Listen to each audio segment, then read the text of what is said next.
Akkam jirtan ilmaan Oromoo bakki amma itti argamnu naannawa Finfinnee Boolee Arraabsaa bakka wallisaa fi aktiivistii Oromoo beekamaa Addabaabaayii Haacaaluu Hundeessaa bakka jedhamutti argina. Addabaabaayii isin duuba argitan kun Addabaabaayii Haacaaluu Hundeessaa kan torbaan lama dura asitti sagantaan addaa gaggeeffamaa turte. Bakki amma isin argitan tun Addabaabaayii Haacaaluuti. Handhuura Oromiyaa magaalaa Finfinnee keessa jira.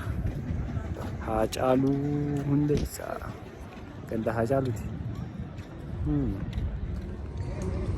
Akkam jirtan ilmaan Oromoo bakki amma isin argitan kun naannawa Finfinnee Boolee Arraabsaa Addabaabaayii Haacaaluu Hundeessaati.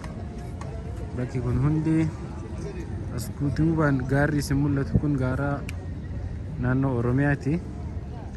Finfinneen akkana bal'atee lafti isin amma argitan tun hundinuu lafa qotee bulaa keenyaa turte. Akkanatti guddatee asitti